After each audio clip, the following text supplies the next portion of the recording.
My name is Maria Johnson. I'm a 47-year-old housewife. When I was 30, I married Lucas, who is 3 years older than me. I have a daughter named Emma, and Lucas has a daughter named Raylan. We started living together with our stepchildren. 2 years into our marriage, my mother-in-law fell down the stairs and hurt her back. Because she required care, we had to start living with my husband's family. That's when my ordeal began. Maria, you're a stay-at-home mom, but you can't even do the housework properly. Your cooking always lacks flavor, and it's unsatisfying. I'd rather not eat than have such food.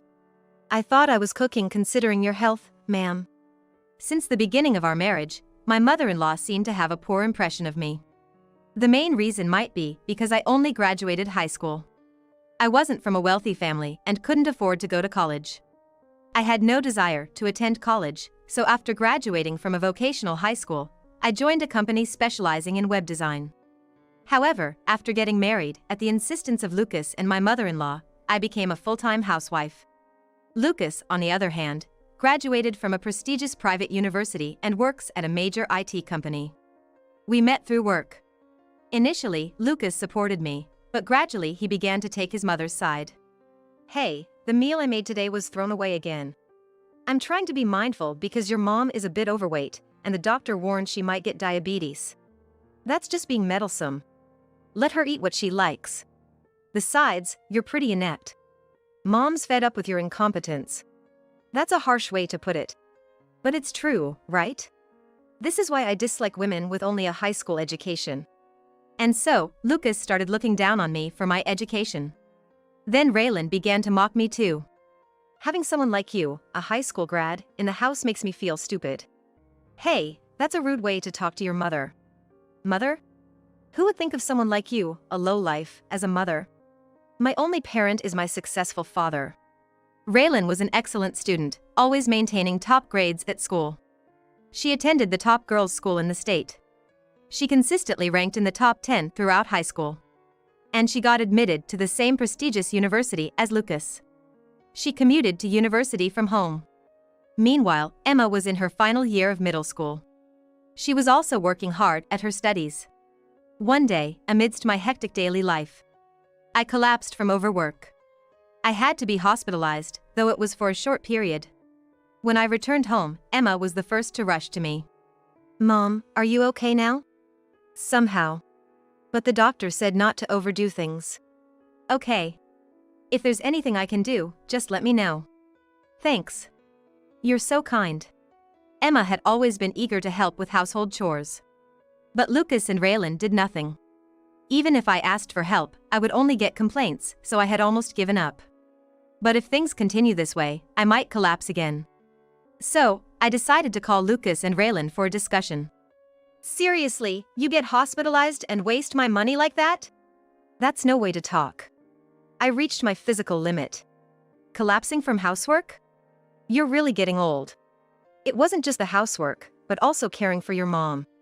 It was tough, both physically and mentally. That kind of work suits a bottom feeder like you.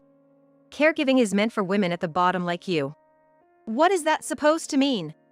As my husband continued to insult me even when I was unwell, my feelings shifted more from anger to disdain. I need you guys to help out a bit now. The doctor said I should rest for a while. What are you talking about? Unlike you, I'm busy every day studying at a prestigious university. But I'm not fully recovered yet, so it's difficult. Then, why not just do nothing? What? If I did that, the house would be a mess. You can't handle it anyway, right? Just leave it be, brainless woman. Then my husband started saying something outrageous. If you can't do it, why not make Emma do it? Let's make her quit high school and become a maid. That sounds like a good idea. What? What are you saying? They began to get excited about the idea of making Emma a maid. Looking at them, my decision became firmer. Fine, I'll take you up on that. What? They were stunned by my words. They didn't seem to understand what I meant. You said I could leave it be, right? Then I'll take Emma and leave this house. You two can get along fine together. Take care of your moms, caregiving yourselves. Then they started laughing, holding their stomachs. They didn't take my statement seriously. Leave? Are you planning to live on the streets with Emma? Don't worry about us. Maybe you should worry about yourselves. Who will do the housework and caregiving when I'm gone? You sure you can talk tough like that? Without Dad, you couldn't survive. Acting all high and mighty, you're just a leech.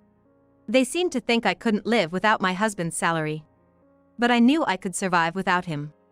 Talking with them any longer just made me feel worse, so I ended the conversation and started preparing to leave. I soon talked to Emma about it. We're finally leaving this house. I was fed up with those two, so I'm actually glad. We don't need a father or sister like them. I was worried Emma might hesitate, but she accepted it readily. The next day, I took Emma and went back to my parents' house. I had explained the situation to them long ago, so they were sympathetic. From then on, I spent my days relaxing at my parents' house. The mental stress disappeared once I was away from those three. A few days after leaving, I got a bunch of missed calls from my husband. It was his day off. He probably thought I would come back on the weekend. Impatient with my absence, he lashed out when I answered the phone. As soon as I answered the phone, my husband started yelling at me. Hey! When are you coming back home? Hello? We're not coming back, you know? What are you talking about? Where are you? Our house got a mess because of you. Well, I don't know anything about strangers. Just handle it yourself. We're enjoying our time at my parents' house. Don't joke with me. You're a housewife, so doing the housework is your job, right? I'll forgive you now, so come back home quickly. I don't need your forgiveness. I intend to divorce you. What? Apparently, my husband thought I would come back after a short while. But I had no intention of ever returning to that house. Didn't you see the divorce papers I left in the living room? I want you to file them. Hey, are you serious? That's just a joke, right? Do I look like someone who jokes about such things? I'm serious. I tried to convey my seriousness, but he didn't seem to believe me. What are you talking about? If we divorce, how will you live? You can't support Emma alone, can you? No, I can support Emma by myself. Aren't you the ones who will have trouble without me? What? I don't need you. I work and have an income, unlike you. Then who's doing the housework? You can't even take care of your mom's caregiving, can you? You don't know where anything is in the house, nor anything about her medical appointments. That's your job. Just come back home now. I sighed in exasperation at my husband's utter lack of understanding. What's with that attitude? Don't make me angry, or I'll seriously divorce you. I'd welcome a divorce. I left the house intending to divorce. Weren't you the ones who told me to leave it be? I just did as you said. Stop it! We're having a hard time since you left. I didn't realize Mom needed so much care. You left all her care to me, right? She's quite heavy, and it's tough taking her to the bathroom, isn't it? I hurt my back several times until I got used to it and had to visit the hospital. He seemed to have underestimated the severity of his mother's condition. In reality, she couldn't perform basic functions like using the toilet or eating without assistance. And she had become quite overweight due to an unhealthy lifestyle. The doctor even expressed concerns about various lifestyle diseases. How can Mom get better? Isn't it impossible at this point? She doesn't seem interested in managing her weight. If this continues, she'll definitely develop lifestyle diseases. Her weight has made her back problems worse, and it might be best to consider placing her in a care facility. A facility costs money, right? It's better to take care of her at home than waste money. Then you guys figure it out. It's no longer my concern. You're seriously considering divorcing me? That's what I've been saying. There's no benefit for us to continue that life. So how will you live? You're not planning on making Emma work, are you? I would never do something so pitiful. I'll support Emma. Then my husband started laughing mockingly over the phone. How will someone like you support Emma? You've been a leech living off my income until now. A leech, you mean me? Who else would it be? Wait, you didn't know? Know what? I've been working for years. What? My husband sounded dumbfounded. I was at a loss for words that he, living with me, didn't even know I had been working. He really had no interest in me at all. I told you I was starting a job because your income alone was barely enough. A job? But you were always at home. I said I was going to do work that I could do from home, remember? What? I don't remember that conversation. You just don't remember. I definitely told you. But work from home is like piecework, right? How can you raise Emma on such a small salary? Can you stop assuming things? I'm earning as much as you. If you think I'm lying, I can show you my bank account. What? You? He seemed shocked, lost for words for a while. I decided to tell him about my job. Remember, I used to work at a web design company? I used that experience to take on projects and earn money from home. It's convenient since I can work between household chores. So, when you were up late on the computer, you weren't just playing around, you were working? Exactly. I wanted to work as much as possible whenever I had time. Having a stable income means I can be ready for a divorce anytime. You were preparing for a divorce? Well, yes. I couldn't bear the thought of living like this forever. What the? I could sense his panic over the phone. My husband, who had always looked down on me, seemed to believe I was incapable of earning money. But back when I was single, I was earning quite well compared to others my age. I had obtained qualifications to stand out and had a decent track record at my company. I could tell he was chagrined. Why would you? Even with a high school diploma, I can make it work with effort. Of course, education might be important, but without personal effort, it doesn't count for much in the real world. What? You're so cheeky. He muttered, clicking his tongue. Did you really think we could get by on your salary alone? Of course. I had a good income. But the money you contributed for household expenses was only about $1,000 a month. Did you think that was enough for a family of 5? $1,000 is plenty. Managing the money is your job as a woman. I sighed again at his inability to understand. True, he had a decent income working for a major company. In the beginning, he contributed more money, but gradually he gave less. Since then, I had been dipping into my savings and working to make ends meet. I've been covering the medical expenses for your mom and the shortfall in our food budget. But I gave you $1,000. What did you use my money for? It mostly went on rent and high utility bills. Recently, electricity costs have soared, especially in the summer when air conditioning can cost nearly $500 a month. Besides, your mother always complains about the food and wants expensive items. It hurt to see the money I earned spent on her unnecessary expenses. You shouldn't call it unnecessary. I had never complained to my husband to this extent before. He seemed a bit surprised, but more annoyed. If you're going to act like this, I'll gladly divorce you. Don't come back later wanting to reconcile. Of course, that's fine with me. I assure you, I'll never ask for a reconciliation. Fine. Then I won't ever see you again. And I won't pay a dime for Emma's child support. I don't plan to ask you for child support. Instead, I'll be asking for alimony. What? He sounded deflated. He must have thought I was clueless about everything. You thought I wouldn't find out? Find out what? Why should I be paying you alimony? Because you've been cheating, obviously. And with a woman almost 2 decades younger than you. I wonder why she chose you, even though she's married. What are you talking about? I haven't cheated. You must be mistaken. I'm not mistaken. I had it investigated by professionals. What? Professionals? I thought your behavior was suspicious, so I hired a private investigator. I have solid evidence, so you'll be paying me alimony. I had suspected my husband's strange behavior for years and had hired a detective agency to investigate. It turned out he was having an affair with a young woman at work. She was a temp who joined a few years ago. I don't know who initiated it, but they were secretly meeting after work. He must have thought I had no clue. He didn't even bother to lock his phone and openly communicated with her. I had all their exchanges as evidence. When he realized I had been investigating him secretly, he started to get angry.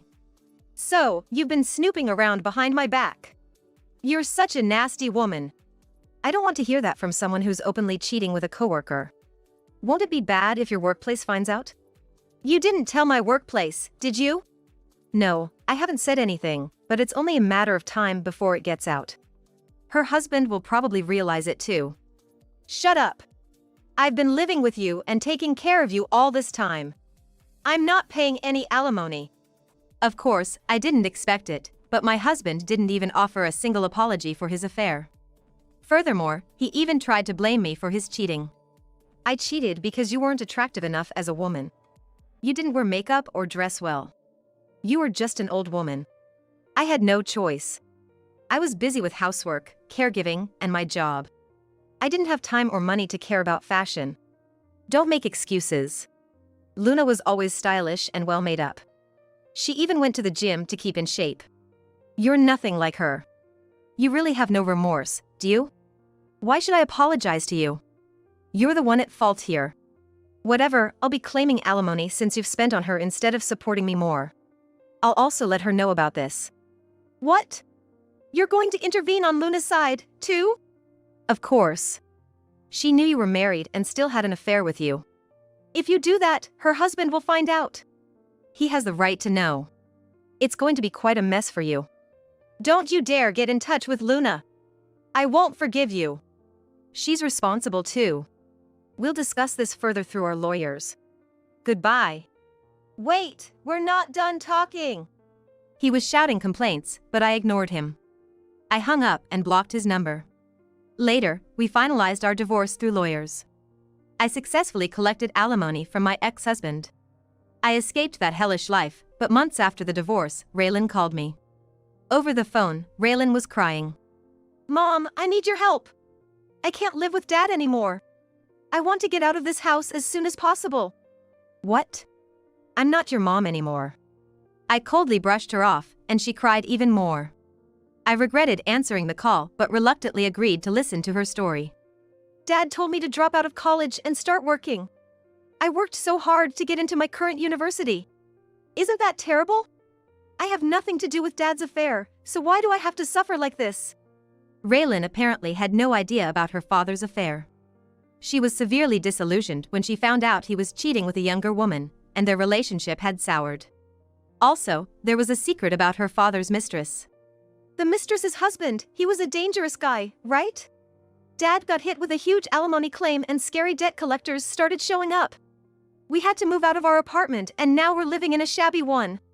I kind of know about you guys. Dad goes to work during the day, so I ended up taking care of Grandma. It's affecting my college attendance. If this continues, I'll fail my courses. Mom, please help me. You said you didn't think of me as your mother, remember? I'm sorry, but I no longer think of you as my daughter. Emma is all the daughter I need. That's cruel. Why would you say something like that? Raylan must have thought I would extend a helping hand. The old me, living with her, would never have abandoned her no matter how badly she treated me. But now, she's a stranger to me. Additionally, after being treated so badly by her all this time, I don't feel obligated to help her. If this goes on, I'll have to drop out and give up on my dreams.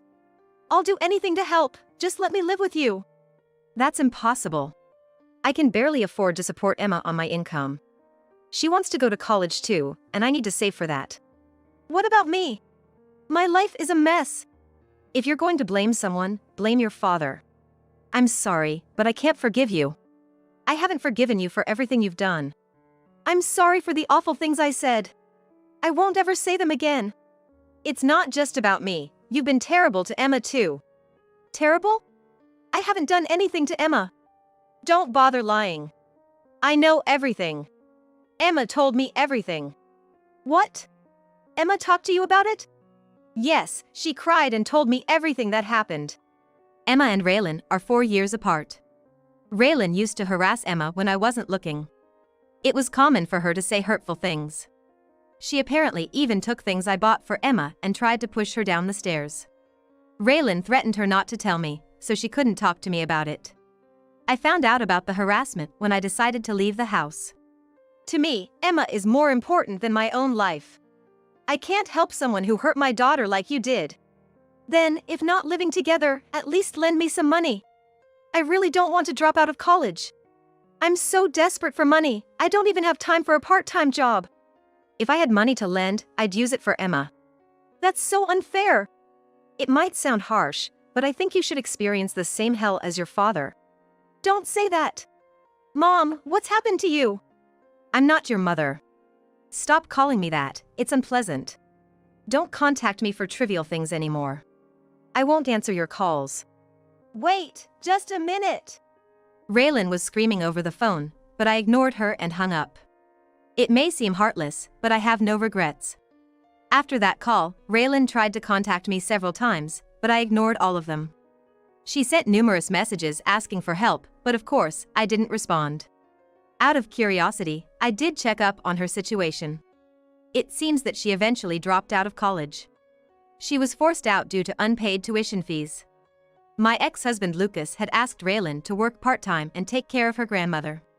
But Raylan furiously left the house. Lucas had to keep working to pay off his debts, so he couldn't care for his mother and had to put her in a facility. The facility's expenses are being covered by loans. As for the mistress, she apparently left her job, but Lucas continues to work. His affair has become known at work, and he's being looked at with disdain. Despite this, he can't quit due to his debts and living expenses, and is working under uncomfortable circumstances. Meanwhile, I'm living a comfortable life, free from those three. I have supportive parents at home, and Emma is thriving. Though moving because of Emma's high school admission was necessary, she got into the top school in the county and is enjoying her high school life. Emma aspires to become a lawyer. She was inspired by the attorney who handled my case. From now on, I want to forget the past and live looking forward.